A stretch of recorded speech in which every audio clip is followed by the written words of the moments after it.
Kalau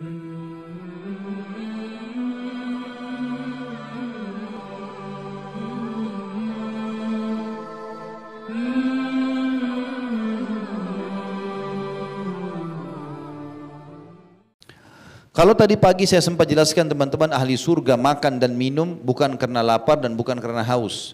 Dan ini menyebabkan orang menikmati itu. Kita kalau lagi lapar, pengen makan apa saja, intinya lapar kita hilang. Sehingga kita sudah tidak menikmati makanan. Tapi kalau kita sudah kenyang, atau kita baru makan lalu orang tawarkan mau makan apa Pak, makan apa Bu, maka kita masih bisa milih, saya mau makan ini, saya tidak mau yang itu misalnya. Begitu juga minum, kalau kita lagi haus pesan, saya minta air es misalnya. Maka kalau kita lagi tidak haus, mau minum apa?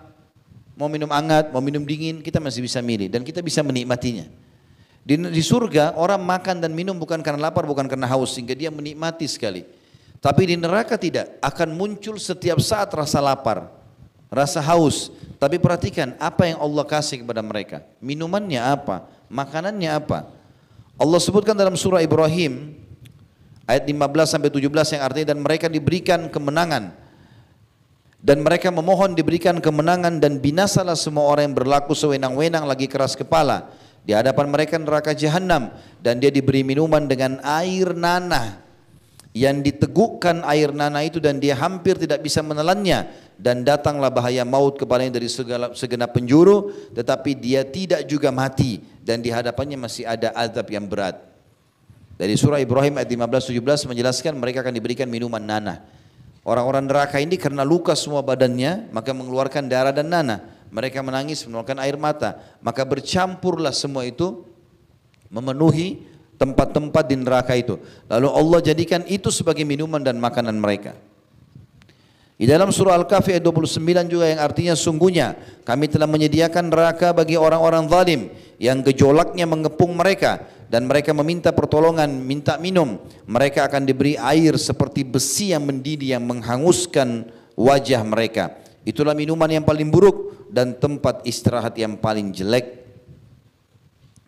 Hadis Nabi SAW menjelaskan masalah minuman ahli neraka disebutkan dalam hadis riwayat Tirmidzi dengan sanad hasan.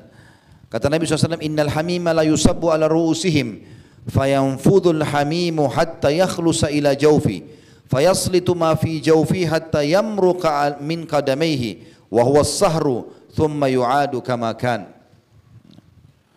Air panas benar-benar dituangkan di atas kepala mereka. Lalu air panas itu menembus hingga ke perutnya. Lalu memotong-motong segala sesuatu yang ada dalam perutnya hingga keluar dari kedua telapak kakinya dalam keadaan meleleh, kemudian dikembalikan seperti sedia kala. Artinya kalau mereka haus, mereka akan minta minuman, mau tidak mau. Dan tangan mereka diikat, kaki mereka diikat, mulut mereka terbuka. Maka apapun yang datang kepada mereka harus mereka minum. Apakah darah, apakah nanah, apakah air panas yang mendidih. Dan tadi dikatakan juga timah atau besi yang dilelehkan. Maka bergonta-ganti diberikan ini. Ini juga semua minum pun adalah siksaan. Kalau di dunia ada orang disiksa, lalu dia kehausan, lalu musuhnya kasih minum air, maka air menghilangkan dahaga. Kalau di neraka tidak. Air itu pun adalah penyiksaan. Itu saja sendiri penyiksaan juga. Juga disebutkan dalam hadis Asma binti Yazid radhiyallahu anha bahwasanya Nabi SAW bersabda, man syaribal khamr lam yardallahu anhu arba'ina laylah. Siapa yang meminum khamr, maka Allah tidak ridho kepadanya 40 malam. Fa in mata mata kafira. Kalau dia mati dia bisa mendapatkan dosa kekafiran. Fa in ada kana haqqan 'ala Allah an yasqiyahu min tinatil khabal. Dan kalau dia masih hidup dan dia tetap kembali minum khamr setelah ada peringatan kepadanya, maka dia akan diminumkan minuman tinatul khabal. Qalat qila ya Rasulullah wa ma tinatul khabal? Asma binti Yazid berkata, radhiyallahu anha, para sahabat bertanya, ya Rasulullah, apa itu tinatul khabal? Maka kata Nabi SAW, sadidu ahlin nar, nanahnya penghuni neraka. Itu adalah minumannya. Ya, itu adalah minumannya. Ya. Saya harap teman-teman bersabar karena panasnya udara. Ya. Saya bisa mengetahui itu, tapi insya Allah kipas sudah dinyalakan ini. Mungkin yang sebelah kanan saya bisa dikencangkan kalau memang bisa. Masih bisa dilanjutkan dengan panas begini? Alhamdulillah. Allah itu akan memberikan balasan pahala sesuai dengan kadar pengorbanan.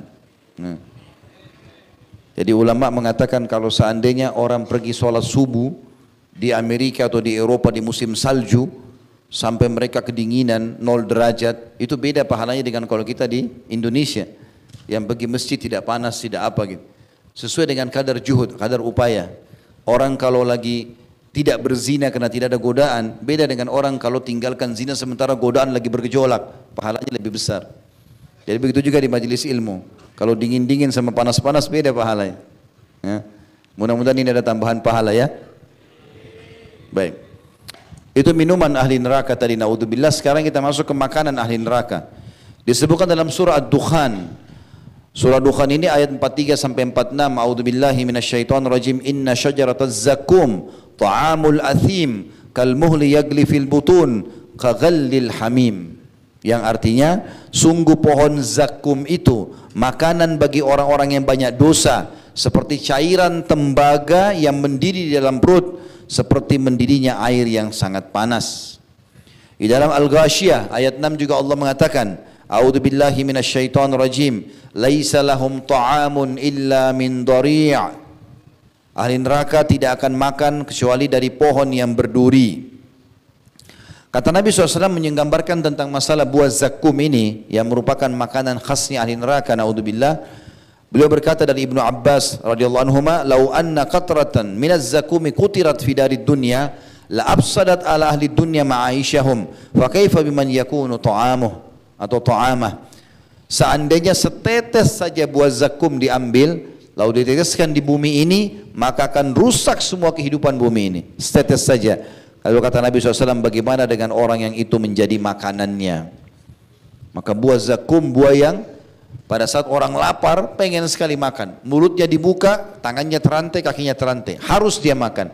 Maka masuklah buah zakum yang seperti ter tadi, ya seperti besi meleleh panas, kemudian masuk dan merusak seluruh tubuhnya, robek semuanya, hancur semuanya, meledak badannya, lalu diutuhkan kembali. Begitu seterusnya, siksaan demi siksaan datang. Penghuni neraka, teman-teman sekalian, tubuh mereka akan mengeras dan juga tampang mereka akan memburuk. Disebutkan dalam hadis riwayat Muslim dan Tirmidzi, Abu Hurairah berkata radhiyallahu anhu, Nabi SAW bersabda, gigi gerahamnya orang kafir di neraka seperti gunung Uhud. Gigi geraham, satu giginya saja seperti gunung Uhud, dan ketebalan kulitnya setebal perjalanan 3 hari. Kata ulama hadis, yang dimaksud di sini adalah Allah perbesar tubuh mereka. Karena makin besar tubuhnya, makin dia rasakan sakit. Contoh misal, ini contoh saja. Kalau seandainya kita, seseorang di sini mau pengen pukul perutnya semut, mudah atau sulit? Sulit. Kenapa? Karena semutnya kecil. Tapi kalau kita mau pukul perutnya gajah, mudah. Bahkan kita bisa target sasarannya di titik mana bisa, karena besar. Maka penghuni neraka dibesarkan tubuh mereka berlipat-lipat ganda agar mereka mudah disiksa dari semua sisi tubuhnya. Abu Hurairah juga beriwayatkan, Nabi SAW bersabda, ketebalan kulit orang kafir adalah 42 hasta, 20 meter. Gigi geraham mereka seperti bukit Uhud, dan tempat duduk mereka di Jahannam sejauh Mekah dan Madinah. Hadis ini riwayat Tirmidzi dengan sanad hasan. Juga Abu Hurairah meriwayatkan sabda Nabi SAW, Yauma nad'u kulla unasim biimamihim. Ingatlah pada hari kami memanggil manusia dengan imam-imam mereka, memimpin mereka masing-masing.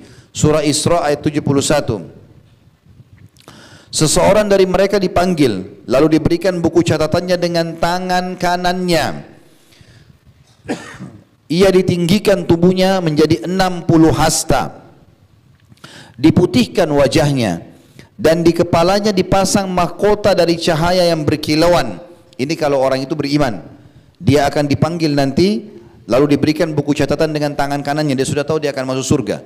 Di hari kiamat kita kalau terima buku di tangan kanan berarti akan ahli surga, tangan kiri berarti penghuni neraka. Lalu diputihkan wajahnya dan di kepalanya dipasangkan mahkota dari cahaya yang berkilauan. Ia pun kembali kepada teman-temannya orang beriman. Ketika mereka melihatnya dari jauh, mereka mengatakan, Ya Allah, berikanlah kepada kami seperti ini, berkahilah kami dalam hal ini. Hingga ia datang kepada teman-temannya, lalu mereka mengatakan, bergembira. Lalu ia mengatakan, bergembiralah, setiap orang dari kalian akan seperti ini. Kemudian orang-orang kafir, maka wajah mereka dihitamkan pada hari kiamat. Ya, karena ada api yang melekat di wajahnya dan tubuhnya ditinggikan menjadi 60 hasta, 30 meter dalam rupa Adam dan dipakaikan mahkota dari api. Ketika sahabat-sahabatnya melihatnya, mereka mengatakan kami berlindung kepada Allah dari keburukan ini. Ya Allah, jangan berikan kepada kami seperti ini. Lalu ketika ia datang, dia mengatakan kepada teman-temannya, dia mengatakan, ya Allah, hinakanlah. Ya, teman-temannya mengatakan, ya Allah, hinakan dia, jauhkan dari kami. Lalu ia mengatakan, semoga Allah menjauhkan kalian. Tapi ketahuilah, sesungguhnya pasti seseorang di antara kalian akan seperti ini. Hadis ini hasan diriwayatkan oleh Tirmidzi. Mujahid berkata, rahimahullah, Ibnu Abbas pernah bertanya, tahukah kamu bagaimana luasnya neraka Jahannam? Kata Mujahid, tidak tahu. Maka ia mengatakan, ya, demi Allah kau tidak tahu bahwa jarak antara daun telinga salah seorang dari mereka dengan pundaknya. Jadi antara telinga ini sama pundak, jarak ini saja. Orang kafir neraka, kata Ibnu Abbas, jarak antara daun telinga salah seorang dari mereka dengan pundaknya sejauh jarak 70 tahun. Di dalamnya mengalir lembah-lembah nanah dan darah, kena luka semuanya. Aku bertanya, apakah sungai-sungai? Maka ia mengatakan tidak, tapi lembah-lembah. Hadis ini sahih riwayat Imam Ahmad. Juga Abu Sa'id Al-Khudri meriwayatkan radhiyallahu anhu bahwasanya Nabi SAW bersabda tentang firman Allah dalam surah Al-Mu'minun ayat 104. A'udzubillahi minasyaitonirrajim wa hum fiha kalihun, dan mereka penghuni neraka itu dalam keadaan cacat. Ya. Dikatakan dalam ayat ini, mereka di neraka dalam keadaan muram dan bibir mereka cacat.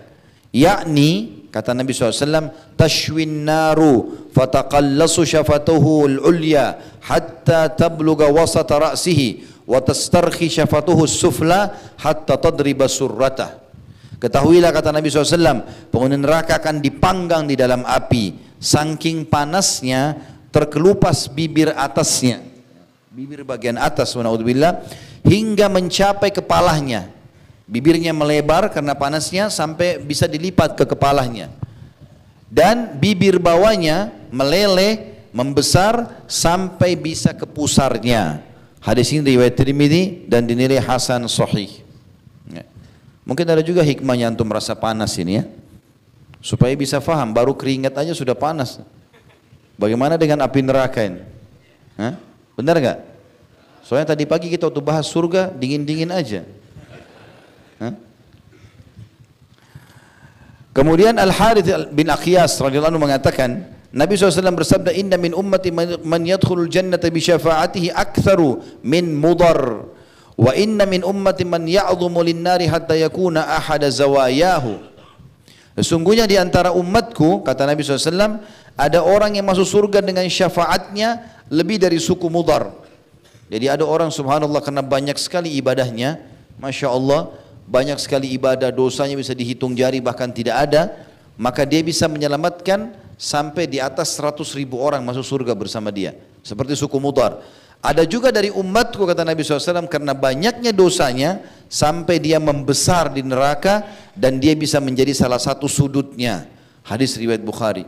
Jadi saking banyaknya dosanya, entah dosa apa yang dia lakukan, tapi ini ancaman bagi umat Muhammad SAW. Ada di antara umatku yang saking banyaknya dosanya, tubuhnya membesar sampai dia menjadi salah satu sudut dari neraka itu. Abu Hurairah juga berkata radhiyallahu anhu, Nabi SAW bersabda, jarak antara dua pundak orang kafir di neraka sejauh perjalanan 3 hari bagi pengendara yang cepat. Hadis ini riwayat Bukhari Muslim. Ahli neraka teman-teman yang paling ringan siksaannya, ini yang paling ringan. Berarti antum bisa bayangkan yang paling berat seperti apa. Dikatakan bahwasanya Nabi SAW bersabda dari Nu'man bin Bashir radhiyallahu anhu, beliau mengatakan, aku mendengar Nabi SAW bersabda, inna ahwana ahlin nari adzaban yaumal qiyamah rajulun tudau fi akhmasi qadamaihi jamratun yagli minha dimaguh. Penghuni neraka yang paling ringan azabnya pada hari kiamat ialah seseorang yang pada cekungan telapak kakinya diletakkan batu bara dari api neraka yang sudah cukup membuat kedua atau membuat otaknya mendidih. Hadis ini diriwayatkan Bukhari. Ya, kita mungkin teman-teman bisa bayangkan kalau kita injak bara api, paling kaki kita yang kesakitan, panas. Mungkin ada panasnya demam di badan, tapi nggak ada otaknya orang mendidih. Cuma kalau neraka jahanam, bara api itu bisa membakar sampai ke otaknya mendidih. Di dalam hadis yang lain, kata Nabi SAW dari Abu Sa'id al-Khudri radhiyallahu anhu, "Inna adna ahlin nari adaman yanta'ilu bina'alaini min nar, yagli dimaguhu min hararatin alaihi." Ahli neraka yang paling ringan siksanya adalah yang dipakaikan padanya 2 sendal dari api neraka yang membuat otaknya mendidih karena panasnya sendal tersebut. Di neraka juga ada tingkatan-tingkatan siksaan tergantung daripada apa yang mereka lakukan, ya. Sesuai dengan kadar dosa. Disebutkan dalam hadis Samurah bin Jundab radhiyallahu anhu bahwasanya Nabi SAW bersabda, "Minhum man ta'khudhuhu an-naru ila ka'bai." Ada di antara mereka yang terbakar sampai kedua mata kakinya. Wa minhum man ta'khudhuhu an-naru ila rukbatai. Ada yang terbakar sampai kedua lututnya. Wa minhum man ta'khudhuhu an-naru ila hujzatihi. Ada di antara mereka yang terbakar, yang direnggut sampai ke pusarnya. Wa minhum man ta'khudhuhu ila unuqihi. Ada yang terbakar sampai ke lehernya. Wa minhum man ta'khudhuhu an-naru ila tarquwatihi. Ada di antara mereka yang dibakar sampai ke dadahnya, dan hadis ini sahih diriwayatkan Imam Muslim. Teman-teman sekalian, di neraka, ahli neraka akan menangis, dan tangisan ini menunjukkan penyesalan mereka. Di dunia umumnya orang kalau menangis, merintih, kesakitan, mungkin orang yang menyiksanya akan punya toleransi, tapi di akhirat sudah tidak bisa lagi. Dia menangis dan tidak akan berguna bagi dia tangisannya itu. Disebutkan dalam banyak ayat Al-Quran, ya. Di antaranya di dalam surah Hud ayat 106, a'udzubillahi minasyaitonirrajim, fa ammal ladzina syaqu fa fin nari lahum fiha zafirun wa syahiq. Maka adapun orang-orang yang sengsara maka tempatnya dalam neraka, dan di sana mereka mengeluarkan dan menarik nafas dengan merintih. Jadi saking sakitnya, hembuskan nafas sakit, tarik nafas juga sakit.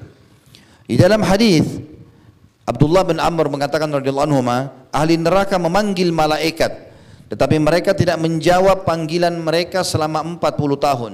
Tolonglah wahai Zabaniya, penjaga neraka, tolonglah minta kepada Allah meringankan buat kami 1 hari saja. 40 tahun mereka merengek-merengek, tidak dijawab. Kemudian mereka setelah 40 tahun mendengarkan jawaban malaikat. Malaikat mengatakan sesungguhnya kalian menetap selamanya, enggak ada toleransi. Maka kemudian mereka memohon kepada Rabb mereka sambil memanggil Allah, ya Allah tolonglah kami, selamatkan kami. Padahal Allah sifatnya maha penyayang. Tapi kalau sudah masuk neraka, subhanallah, Allah tidak menjawab mereka seumur dunia. Seumur dunia, miliaran tahun. Allah menyebutkan dalam Al-Quran, dalam surah Mu'minun 104, Rabbana akhrijna minha fa in udna fa inna zalimun. Ya Rabb kami, keluarkan kami dari neraka jahanam ini, kembalikan kami di dunia lagi, agar kami bisa mengerjakan kebaikan. Kalau kami kembali kepada kekafiran, sungguh kami termasuk orang-orang yang zalim.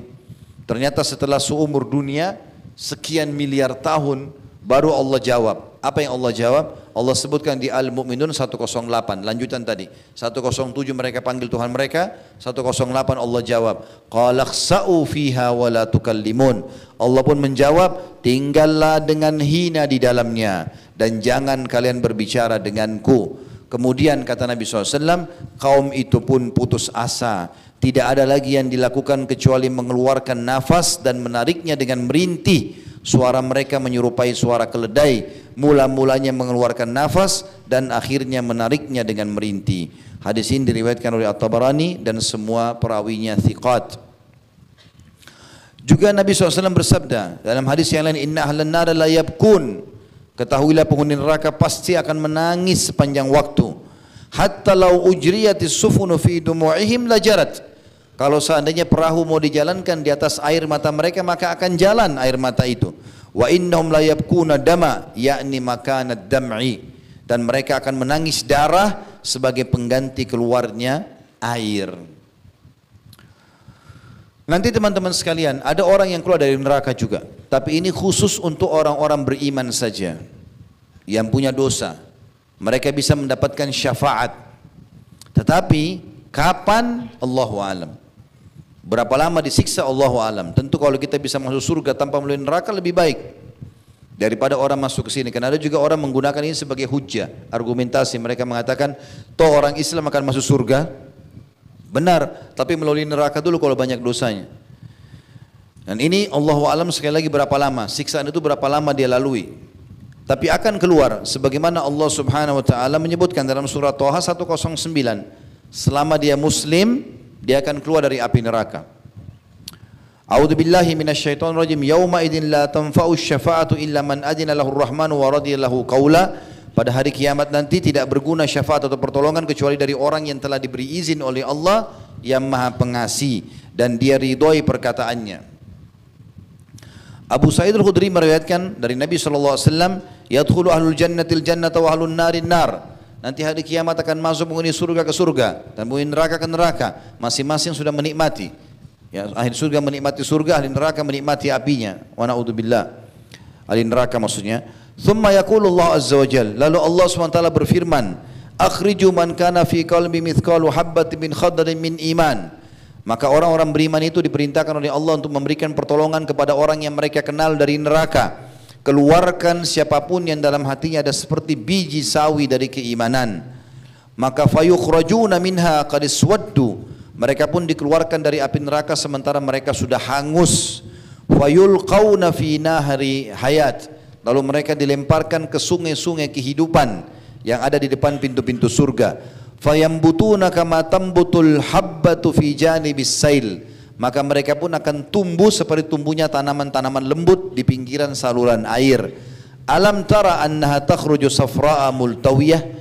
Bukankah kalian lihat pohon-pohon atau tanaman kecil yang muncul di saluran air berwarna kuning dan masih lembut? Begitulah keadaan mereka. Di dalam riwayat yang lain kata Nabi SAW, sayakhruju nasu minan nari kad ihtaraku wa kanu mithlal humam thumma la yazalu ahlul jannati yarushuna alaihim al-ma' hatta yambutuna nabatal guthai fis sail. Orang-orang akan dikeluarkan sebagian dari neraka yang memang masih punya keimanan tapi mereka dosanya dominan dalam keadaan telah terbakar dan mereka sudah menjadi lahar, mereka sudah jadi cair gitu. Kemudian ahli surga terus-menerus mencipratkan air dari sungai kehidupan pada mereka sampai mereka tumbuh seperti tumbuhan yang tumbuh di saluran air. Hadis ini riwayat Ahmad dan disahihkan oleh Syekh Albani. Begitu juga kata Nabi SAW, Inna Allah Azza wa Jalla yakhruju kauman atau yukhriju kauman minan nari ba'da ma la yabqa minhum fiha illa al-ujuh fayudkhiluhumullahu al-jannah. Allah akan mengeluarkan betul-betul sebagian ahli neraka yang tidak tersisa kecuali wajah mereka saja. Lalu Allah memasukkan mereka ke dalam surga. Hadis ini sahih disebutkan Al-Albani dalam silsilah hadis sahih nomor 1661. Dan sekian banyak hadis yang menyebutkan kalau ahli neraka akan ada dikeluarkan. Di antaranya hadis yang masyhur tentang Nabi SAW. Beliau mengatakan, nanti pada saat aku masuk ke dalam surga, aku akan menemui Ar-Jabbar, zat yang maha pemurah di hadapanku. Lalu aku pun berkata, Ya Rabb, wahai penciptaku, umatku, umatku. Maka kata Nabi SAW, Allah pun mengatakan, hai Muhammad, pergilah ke neraka, keluarkanlah dari umatmu siapa yang dalam hatinya ada seperti koin dirham dari keimanan. Kecil sekali. Maka Nabi SAW mengeluarkan semuanya dari umatnya yang punya keimanan seperti itu. Lalu beliau kembali lagi. Lalu Allah SWT mengatakan, kembalilah, keluarkan lagi dari umatmu yang seperti dalam hatinya ada seperti setengah koin dirham. Maka Nabi SAW mengatakan, aku kembali lalu mengeluarkan lagi. Kemudian setelah itu Allah mengatakan lagi, kembalilah, keluarkan siapapun yang dari umatmu yang memiliki dalam hatinya keimanan seperti biji sawi. Maka Nabi SAW mengatakan, aku pun mengeluarkan mereka dari api neraka Jahannam. Setelah itu Allah Subhanahu wa taala masih mengizinkan para malaikat memberikan syafaat. Orang-orang beriman memberikan syafaat. Dan setelah itu pun Allah masih mengatakan, masih tersisa syafaatku. Lalu Allah mengambil atau Allah menggenggam satu genggaman dari neraka, lalu mengeluarkan banyak orang-orang yang telah terbakar. Lalu mereka dilemparkan di sebuah sungai di mulut surga yang disebut dengan air kehidupan. Lalu mereka tumbuh di kedua tepi sungai itu seperti tanaman kecil tumbuh di aliran air yang kalau kalian lihat di sisi batu atau di sisi pohon, bagian yang terkena cahaya sinar matahari berwarna hijau dan bagian yang tidak terkena sinar matahari berwarna putih. Lalu mereka keluar dari sungai kehidupan seolah-olah mutiara. Pada leher mereka disematkan tanda, lalu mereka masuk ke dalam surga. Ahli surga menyebut mereka dengan utaqaur rahman, atau orang-orang yang telah Allah bebaskan dari api neraka. Allah memasukkan mereka ke dalam surga dengan tanpa amal yang mereka lakukan dan tanpa kebaikan yang pernah mereka persembahkan, dikatakan kepada mereka untuk kalian apa yang kalian lihat dan yang semisalnya seperti itu juga. Hadis ini riwayat Bukhari, Muslim. Juga Nabi SAW mengatakan ini berita gembira bagi orang yang sudah mengucapkan syahadat saja, yang penting pernah Islam. Makanya Allah bilang dalam Al-Quran, wala tamutunna illa wa antum muslimun. Kata kuncinya jangan meninggal kecuali dalam keadaan Islam. Syahadat aja, yang penting dia tidak pernah rusak, sudah ada jaminan masuk surga. Tapi Allahu alam berapa lama di neraka. Dikatakan dari riwayat Nabi SAW mengatakan, Yaqulullahu azza wa jal, Allah yang maha suci dan maha pura berfirman, akhriju minan nari man dzakarani yawman wa khafani fi maqam. Keluarkan dari api neraka, kata Allah, siapapun yang pernah mengingatku pada suatu hari atau takut kepadaku di suatu tempat. Artinya akan dikeluarkan semuanya, ya, siapapun yang Allah inginkan dari api neraka itu. Dalam riwayat lain kata Nabi SAW, yakhruju minan nari arba'ah. Allah akan mengeluarkan dari api neraka 4 orang. Fayu'raduna 'ala Allah azza wa jalla fayaltafitu ahaduhum fayaqul ay rabbi kuntu arjuka id akhrajtani minha alla tu'idani fiha fayunjiyahu Allah minha. Maka dua orangnya di dalam riwayat lain disebutkan, ini menguatkan riwayat ini, dua orangnya Allah Subhanahu wa taala mengatakan, loncatlah ke dalam api neraka itu. Maka dua-duanya loncat ke api neraka karena perintah Allah, ya.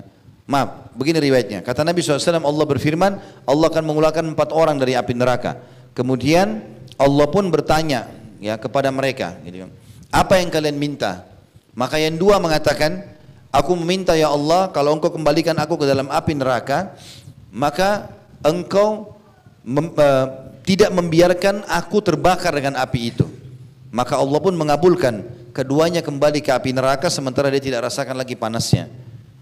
Lalu yang dua lagi, Allah tanya, kenapa kalian tidak meminta? Mereka mengatakan, ya Allah, kami tidak ingin lagi setelah engkau keluarkan dari api neraka, engkau kembalikan kami ke sana. Maka Allah pun memasukkan keduanya ke dalam surga. Oleh karena itu ulama mengatakan, teman-teman sekalian, harusnya kita faham kalau Allah Subhanahu wa taala itu memberikan sesuai dengan kadar permintaan kita. Minta yang terbaik, jangan minta selalu membatasi. Sampai hal-hal yang tidak baik pun, misalnya satu kesusahan atau apa, jangan diminta. Kata Nabi SAW, jangan kalian meminta kematian, jangan minta mati. Ya, kalau sudah sakit parah, bangkrut usaha, stres berat, jangan minta kematian. Kata Nabi SAW, jangan berharap mati. Tapi kalau kalian betul-betul sudah tidak tahan, bilang, ya Allah, hidupkan aku kalau kehidupan lebih baik bagi aku. Dan ya Allah, matikan aku kalau kematian lebih baik bagi aku. Ini selalu Islam ajarkan itu, ya. Waktu Nabi SAW mau pergi ke Khaybar, mau berperang, teman-teman sekalian, sudah jelas-jelas mau berperang depan mata. Dan Nabi sudah janjikan kemenangan. Lalu sahabat berteriak, Allahu Akbar, Allahu Akbar. Orang Yahudi ketakutan dengar takbir itu. Apa kata Nabi SAW? La tatamannau liqa'al adu. Jangan kalian berharap bertemu musuh. Berharap musuh dengar, ketakutan lari. Tapi kalau kalian bertemu, kokohkanlah kaki-kaki kalian. Jadi memang kita tidak boleh, teman-teman, minta seperti, ya Allah, masukkan saja aku ke dalam neraka kalau kau mau, ya Allah.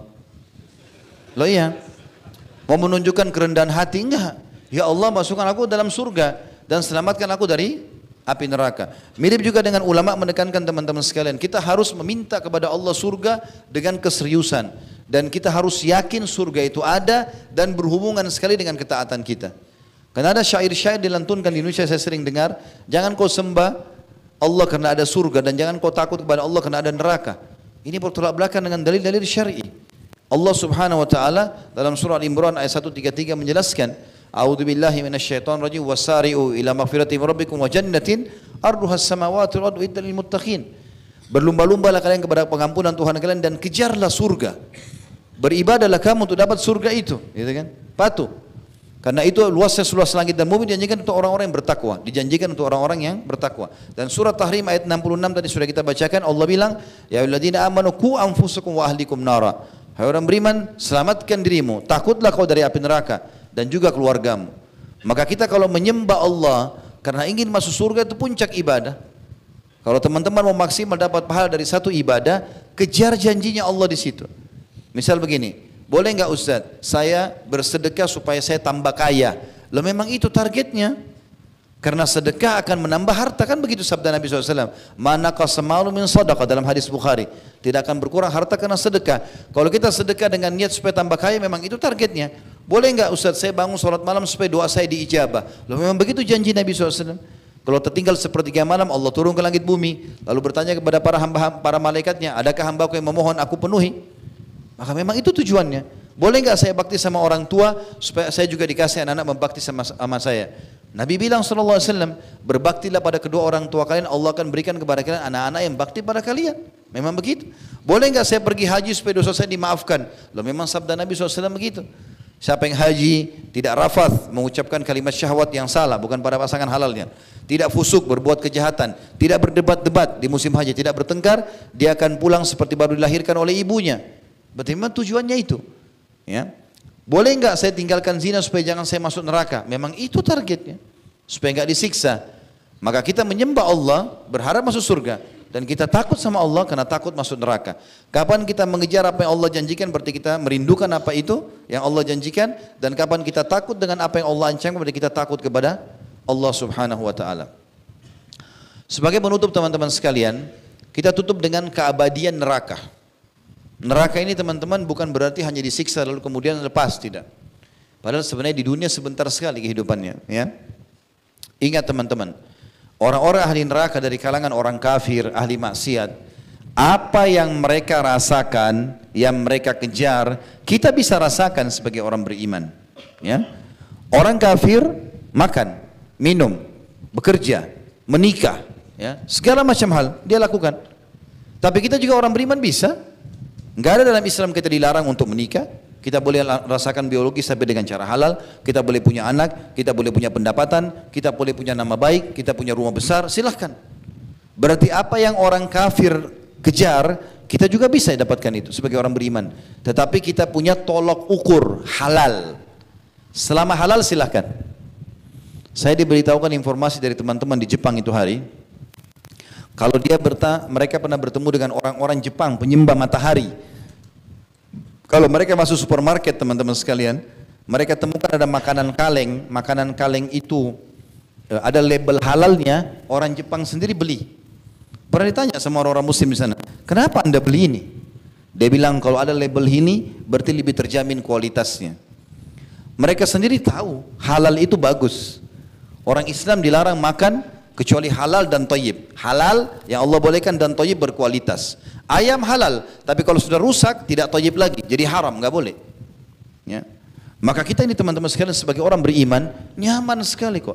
Karena semua yang diperlukan di dunia, makan, minum, biologis, punya rumah, punya pekerjaan, punya harta banyak, silahkan. Tapi konsepnya halal. Islam tidak larang itu. Orang kafir juga rasakan itu, tapi mereka tidak kenal namanya halal haram. Semuanya boleh bagi mereka.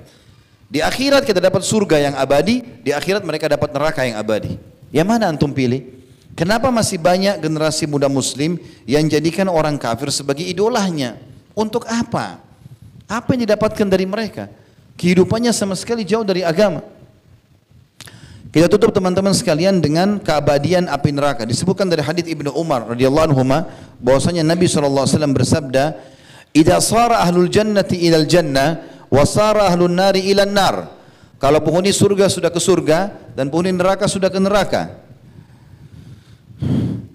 Dikatakan utiya bil maut, didatangkanlah kematian. Hatta yuj'al bainal jannati wan nar thumma yuzbah. Lalu didatangkan di antara surga dan neraka. Lalu kemudian disembelihlah kematian itu. Dalam riwayat lain dikatakan, riwayat sahih juga ini sama-sama riwayat Imam Muslim, kata Nabi SAW, nanti akan malaikat memanggil seluruh penghuni surga sambil berkata, wahai penghuni surga. Dan mereka semua mendengar suara malaikat itu. Lalu mereka semua mengarahkan mata mereka ke satu arah di mana mereka bisa melihat. Maka dipanggil penghuni neraka, wahai penghuni neraka. Maka mereka pun akhirnya balik ke sana dan mereka khawatir mungkin ada tambahan siksaan. Lalu mereka melihat ke arah suara itu. Lalu kemudian malaikat itu mengatakan atau didatangkan di sebelahnya seekor domba, diperumpamakan seekor domba didatangkan. Lalu kemudian malaikat mengatakan, apakah kalian kenal ini? Mereka serentak mengatakan, ya kami kenal itu, ya kami kenal itu. Itu adalah maut, kematian, diperumpamakan seperti domba. Maka malaikat itu pun menyembelih domba tadi. Setelah disembelih, Maka berkatalah malaikat tadi, ya ahlal jannah la maut, wa ya ahlan nar la maut. Wahai penghuni surga, mulai hari ini enggak ada lagi mati. Wahai penghuni neraka, mulai hari ini tidak ada lagi mati. Fayazdadu ahlul jannati farha ila farahihim, maka ahli surga bertambah gembira. Wa yazdadu ahlin nari huznan ila huznihim, dan ahli neraka akhirnya menambah atau bertambah menjadi sedih di atas kesedihan mereka. Saya ingin menambahkan 1 menit saja teman-teman sekalian. Ada juga disebutkan oleh sebagian ulama, tentu semua perlakuan-perlakuan buruk ya, dosa-dosa terutama dosa besar, durhaka sama orang tua, apalagi syirik, membunuh, berzina, riba. Kalau orang tidak bertaubat ini bisa masuk ke neraka dia. Tetapi ada dosa teman-teman, atau dosa-dosa ini kalau kita lakukan, semua dosa-dosa besar pun kalau kita lakukan, masih ada kemungkinan Allah maafkan di hari kiamat di timbangan amal. Dikatakan oleh Nabi SAW, tahta masyiatillah, kecuali syirik. Apa itu syirik? Menyekutukan Allah. Ya. Mempartnerkan Allah dengan makhluk. Bagaimana menggambarkan ini? Orang-orang Mekah dulu, Quraisy, Abu Jahal, Abu Lahab, itu terkenal dengan orang-orang musyrik. Ya. Kenapa mereka musyrik? Apa maksudnya? Apa bedanya sama kafir nih? Ada beda ya? Musyrik itu orang beriman kepada Allah. Karena dulu Abu Jahal, Abu Lahab yakin Ka'bah itu rumahnya Allah. Mereka yakin itu. Makanya mereka menjaga Ka'bah. Mereka memuliakan Ka'bah. Mereka tahu haji itu adalah ibadah, ajarannya Nabi Ibrahim alaihissalam. Cuma mereka berbuat syirik. Apa syiriknya? Didatangkan patung, lalu mereka anggap patung ini perantara antara mereka sama Allah. Jadi mereka minta dulu sama patung, baru minta sama Allah. Gara-gara itu dicap syirik. Dan gara-gara itu Nabi SAW diutus oleh Allah Subhanahu Wa Taala. Hati-hati dengan syirik ini. Banyak contoh-contohnya. Makanya untuk pembebasan kota Mekah, yang paling pertama Nabi SAW lakukan, beliau tawaf, kumpulkan semua orang Quraisy, ya. Kemudian beliau mengelilingi patung-patung tersebut lalu memukul dengan tongkat-tongkatnya. Ada di antara patung-patung bahkan belum disentuh dengan tongkat Nabi sudah hancur sendiri. 360 patung di dekat Ka'bah. Terakhir patung Hubal, patung yang paling besar. Itu patung Hubal teman-teman dulu di Mekah, cirinya diikat sama rantai dari atas sampai bawah. Patungnya besar, patung nggak bisa bergerak, nggak bisa apa. Tapi mereka buat begitu. Lalu mereka sebarkan isu, siapapun yang melihat ke Hubal matanya rusak. Maka mereka segan kalau lewat depan Hubal. Dan mereka takut kalau menggunakan sumpah atas nama Hubal ini. Itu patung terakhir yang Nabi hancurkan. Sudah 359 patung terakhir datang ke Hubal. Orang-orang Quraisy semua melihat, ketakutan mereka. Maka Nabi SAW colok matanya Hubal dengan tongkat beliau sambil membaca, wa qul ja'al haqqu wa zahaqal batil innal batila kana zahuqa. Sesungguhnya kebenaran sudah datang dan kebatilan akan hancur, dan pasti batil itu akan hancur. Lalu goncang Hubal. Nabi colok mata yang satunya, goncang, jatuh, pecah, hancur. Pada saat itulah Quraisy baru yakin, oh ternyata kita salah selama ini. Berapa banyak orang di Indonesia bahkan dari kaum muslimin ikut-ikutan masih memelihara dan menjaga patung di rumahnya. Padahal ini patung adalah penyebab kesyirikan. Tidak boleh ada patung. Dan Nabi SAW mengatakan rumah yang ada patungnya dan anjingnya tidak akan dimasuki oleh malaikat. Enggak boleh. Nabi Ibrahim berkata tentang patung, Rabbi innahudna adlalna kathiran minan nas. Ya Allah, patung ini paling banyak menyesatkan manusia. Coba bayangkan teman-teman. Uniknya patung ini, dia yang pahat, dia yang ukir matanya, ukir mulutnya, ukir hidungnya, dia yang warnai, dia yang kasih nama, dia yang pikul di tempat yang dia mau sembah. Kalau rusak dia perbaiki. Lalu dia panggil Tuhan. Tuhan dari mana? Makanya Amr bin Jamuh radhiyallahu anhu waktu mau masuk Islam, dia punya patung di rumah, dia hormati sekali. Tiap hari dikasih minyak wangi, tiap hari dia taruh sesajen di depannya. Anak-anaknya sudah masuk Islam, sudah paham anak-anaknya. Iya ya, kenapa kita sembah berhala nih? Patung nggak bisa ngomong, nggak bisa bicara segala macam. Mereka tahu ayahnya ini bersikeras, sudah sangat fanatik, nggak mau ninggalin. Maka mereka buat sebuah strategi. Anak-anaknya Amr bin Jamuh, mereka ambil patungnya Amr bin Jamuh, malam-malam dicuri pada saat dia tidur, kemudian ditaruh di kotoran, di tempat kotoran hewan, kotor, ya. Lalu Amr bin Jamuh bangun pagi-pagi, dia mau sembah Tuhannya, nggak ada. Cari-cari, ditemukan di tempat kotoran. Marah dia, siapa yang beginikan Tuhan saya? Anak-anaknya pada ketawa di belakang, tahu ini. Diambil sama dia, dimandikan patung itu. Dibersihkan, kemudian ditaruh minyak wangi. Lalu dia taruh ya di atas lehernya pedang. Di lehernya patung itu. Lalu dia bilang, hai Tuhan, kalau ada yang ganggu kau lagi nanti malam, lawan pakai pedang ini. Iya, begitu ceritanya. Maka malam hari dia tidur, anaknya datang ambil lagi patung itu. Ditaruh lagi di kotoran sampah yang sama, kotoran hewan ini, ya. Kemudian pedang itu diambil lalu diganti dengan bangkai anjing. Begitu pagi-pagi dia bangun, dia cari Tuhannya nggak ada, dia curiga di tempat kemarin, dia lihat ada di situ. Begitu dia lihat Tuhannya jatuh di kotoran, pedangnya diambil, kemudian dia tinggal pakai rantai di lehernya, terantaikan itu atau tergantungkan bangkai anjing, dia mengatakan sungguh kau tidak layak jadi Tuhan. Itu kan. Kemudian dia pun akhirnya pergi dan masuk Islam di tangan Nabi SAW dan mati syahid di perang Uhud radhiyallahu anhu. Ini contoh kecil teman-teman. Di Indonesia sekarang banyak orang apa? Jimat. Batu kecil digantung di badannya lah, apa di lehernya, ini di rumahnya. Ini tidak boleh teman-teman. Bergantung seorang muslim hanya kepada Allah Azza wa Jalla. Para sahabat kalau sendalnya putus, angkat tangan ke langit. Ya Allah, sendal saya putus, gantikanlah. Sampai masuk ke medan perang. Ini semalam waktu kita bahas dahsyatnya dua saya sudah jelaskan. Sampai masuk ke medan perang, di Uhud, di Badr, di Hunain, di Tabuk, di pembebasan kota Mekah. Nabi SAW kalau sudah motivasi pasukan mau perang, Nabi bilang apa? Bangunlah, menuju kepada surga Tuhan kalian. Mati, ayo masuk ke surga yang luasnya seluas langit dan bumi. Enggak pernah Nabi kasih kertas, suruh tempel di badan, ya supaya kebal. Bukan kebal, mati syahid, cari mati. Untuk apa kita pakai kebal-kebal ini? Apa gunanya? Bahaya sekali. Dan banyak orang di Indonesia tertipu karena menulis pakai tulisan Arab. Tidak semua tulisan Arab Al-Quran. Ya, hati-hati teman-teman. Ini banyak sekali terjadi. Berapa kali kami lihat dan kami temukan di masyarakat, di tengah-tengah pengajian kami akhirnya mereka berikan ini loh Ustaz. Apa ini? Benar gak ini? Ternyata tulisan bahasa Arab. Terpengaruh. Gara-gara bahasa Arab dianggap itu sudah bagus. Tidak semua. Dukunnya itu juga pintar. Kalau dia tahu kita mayoritas orang Islam, dia pakai juga tulisan Arab supaya kita terkelabui. Ya. Saya pernah temukan di rumah seseorang ditempel kertas bahasa Arab. Mohon maaf teman-teman, saya 7 tahun belajar di Madinah dari SMA sampai S1. Tiap hari dengar bahasa Arab, saya tidak tahu apa tulisan itu. Bolak-balik saya baca, apa ini? Tidak bisa baca. Masa ada bahasa Arab saya nggak bisa baca? Kayaknya nggak mungkin gitu.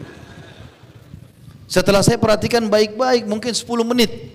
Oh ternyata bahasa Indonesia yang diarabkan. Ya. Jadi ini adalah kata-kata kalau ditempel di rumah tidak akan masuk pencuri, ya ini kalau ditempel di usaha akan laris dan segala macam hal. Begitu bahasanya. Dan ini mengambil keberkahan dari 7 orang Ashabul Kahfi, disebutkan nama-namanya. Namanya aneh-aneh gitu. Nama ini tidak pernah dalam Al-Quran, tidak pernah dalam hadis disebutkan. Nama ini dan ini nama anjingnya. Subhanallah, saya bilang sama orang yang punya toko itu, ini waktu antum tempel, siapa tempel? Dia bilang ayah saya. Saya tanya, semenjak ditempel, pernah nggak ada pegawai mencuri? Banyak yang mencuri. Banyak yang mencuri. Tertipu dengan itu. Jangan teman-teman pakai begini. Mau usaha laris gampang, mudah. Modalnya halal, sistemnya halal, ya. Kemudian juga produknya halal, demi Allah laku. Sahabat Nabi sudah praktekin itu, jadi kaya raya. Saya juga terjun di bidang bisnis. 3 resepnya, modalnya halal, jangan dari uang riba, jadi penipuan dan segala macam. Yang kedua sistemnya halal, jangan ada zaliman, jangan ada gharar, jangan ada sistem yang diharamkan. Dan produknya halal, laku, nggak ada masalah. Nggak usah pakai tempel-tempel ini, panggil jin, panggil segala macam. Kita nggak usah lintas alam, ya. Itu panggil jin, lintas alam, nggak perlu. Jin itu teman-teman lebih di bawah manusia, manusia di atas mereka. Makanya semua nabi-nabi 124 ribu nabi, diantaranya 313 rasul dari manusia, enggak ada dari jin. Iya. Nabi SAW tidak pernah pakai jasa mereka. Nabi enggak pernah pakai khadam, enggak ada khadamnya Nabi. Nabi enggak pernah bilang, ini loh khadam jin ini namanya, hormati ya, enggak pernah. Enggak pernah ada riwayat. Sahabat Abu Bakar, Umar, Utsman enggak pernah dinukil masalah itu. Mereka enggak pakai jin.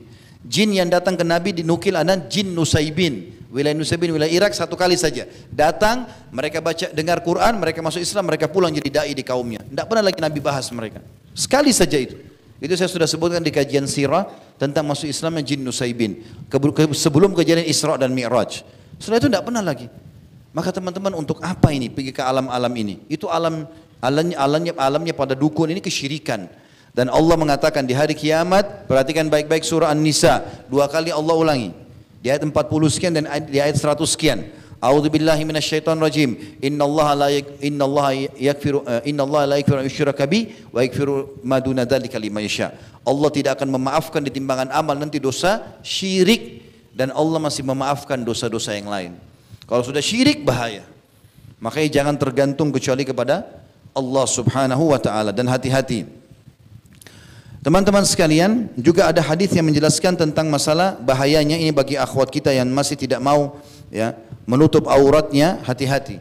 Dan juga bagi orang yang suka berbuat zalim. Ini ahli neraka. Kata Nabi SAW, simfani min ahli nar, 2 golongan termasuk ahli neraka. Lam arahuma, aku tidak lihat mereka di zaman hidupku. Di zaman Nabi belum ada ini 2 golongan. Yang pertama, qaumun ma'hum siyatun ka'adnabil baqari yadribunan bihan nas. Kaum yang membawa cambuk-cambuk seperti ekor-ekor sapi yang memukul-mukul orang karena kezaliman. Kata sebagian ulama hadis, ini adalah pengawal-pengawal raja zalim, mengambil paksa hak masyarakat. Ini terjadi di zaman-zaman dulu. Yang kedua, ini bagi muslimah, ingatkan baik-baik, laki-laki di sini yang masih punya ibu tidak tutup aurat, saudarinya, anaknya, istrinya.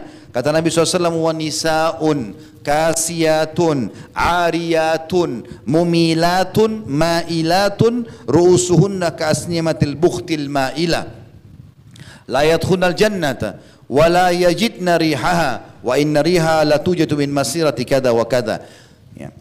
Dan golongan kedua selain orang yang tadi bawa cambuk itu adalah perempuan-perempuan yang berpakaian tetapi telanjang. Apa maksudnya berpakaian tapi telanjang? Ketat. Ya. Karena wanita-wanita yang pakai baju ketat, celana ketat, baju kaos ketat, ini sama saja tidak pakai baju. Ya kan? Karena orang tahu lengkukan badannya, bedanya cuma di warna. Pakai baju misalnya baju warna putih atau biru, ya itu warnanya. Tidak pakai baju ya warna lain kulitnya. Tetapi orang sudah tahu lengkukan badan, dan membuka aurat ada 2. Membuka badan yang Allah suruh tutup, atau memang membentuknya sehingga kelihatan lengkungan itu dan membuat orang lain terganggu. Kata Nabi SAW, perempuan-perempuan yang berpakaian tetapi telanjang, condong dan mencondongkan. Maksudnya memang dia keluar rumah niat mau menggoda supaya dapat pasangan yang haram, dan dia juga digoda kena penampilannya. Hati-hati ya, kalau ada seorang muslimah pakai jilbab rapi, tertutup auratnya, apalagi di jilbab syar'i sekarang yang besar, Masya Allah, itu kalau pakai itu baru dia digoda orang. Misal kalaupun ada orang menggodanya sampai diperkosa dan dia menjaga kehormatannya, maka dia dapat pahala, yang memerkosa dapat dosa. Tapi kalau ada orang keluar dasarnya bolong semuanya, kekurangan kain, belakangnya bolong, depannya bolong, perutnya kelihatan bolong semuanya, lubang, kemudian orang tergoda, maka kalau dia diperkosa, dia dapat dosa, yang perkosa juga dapat dosa. Sudah rugi diperkosa, dapat dosa karena dia penyebab. Kepala mereka seperti punuk unta yang condong. Sebagian ulama hadis mengatakan rambutnya di kiri kanankan untuk menggoda orang. Atau kalau zaman sekarang di blow tinggi, ya, untuk menggoda orang. Kadang-kadang seperti burung, ya, melengkung ke atas untuk menggoda orang. Ya. Wanita-wanita tersebut tidak akan masuk surga dan tidak mencium aromahnya. Padahal aromahnya benar-benar tercium dari jarak demikian dan demikian. Hadis ini hadis sahih diriwayatkan oleh Imam Muslim. Maka hati-hati teman-teman sekalian, tentu banyak, saya bilang tadi semua dosa bisa menjadi penyebab masuk ke neraka. Tetapi dosa ini berbeda. Dosa-dosa ini sangat berat, maka hati-hati teman-teman sekalian. Allahu a'lam. Semoga Allah selamatkan kita dari api neraka dan menjadikan kita sebagai ahli surga dengan izin Allah Subhanahu wa taala. Baik, kita tutup doa kepada Allah Subhanahu wa taala, semoga majelis kita diberkahi olehnya dan dijadikan sebagai tambahan amal kita pada hari kiamat. Semoga seluruh amal yang pernah kita kerjakan tidak terkecuali sunnah ataupun wajib, semuanya diterima dengan pahala yang sempurna, baik yang sudah kita lakukan, yang sedang kita lakukan dan akan kita lakukan sampai menjelang ajal datang nanti. Dan semoga seluruh dosa tidak terkecuali yang pernah kita kerjakan sengaja atau tidak sengaja, ataupun besar dan kecil, nyata ataupun samar-samar, semuanya diganti oleh Allah dengan kemahamurannya menjadi pahala. Kita selalu berdoa agar Indonesia menjadi negara yang aman, tentram, damai, seluruh umat Islam di bawah naungan ukhuwah Islamiyah, dan diangkat perselisihan di antara mereka, dan dalam ibadah mereka kembali kepada Al-Quran dan Sunnah. Dan semoga Allah mengaruniakan kita pemimpin muslim yang adil, kembali kepada Al-Quran dan Sunnah, yang akan memakmurkan Indonesia dan seluruh masyarakat yang mendapatkan haknya. Dan semoga Indonesia menjadi contoh bagi negara-negara yang lain, dan semoga Allah yang Maha Kaya melunasi utang negara ini dengan semudah-mudahnya. Dan semoga Allah Subhanahu wa taala menolong saudara-saudara kita di Palestina, di Syria, di Yaman, di Irak, di Myanmar, di Ahsa, dan di China sekarang yang sedang tertindas. Semoga Allah ikhlaskan niat mereka, terima para syuhada mereka, mulakan Islam di tangan mereka dan tangan kita semua, dan semoga Allah ikut sertakan kita bersama mereka di pahala, baik dengan doa, dengan harta, juga dengan jiwa kita. Dan semoga Allah dengan kemahamurahannya menyatukan kita semua di surga firdausnya tanpa hisab, menyatukan kita dalam majlis ilmu yang mulia ini. Wassallallahu nabiyana Muhammadin walhamdulillahi rabbil alamin. Subhanakallahumma bihamdika asyhadu an la ilaha illa anta astaghfiruka wa atubu ilaik. Wassalamualaikum warahmatullahi wabarakatuh.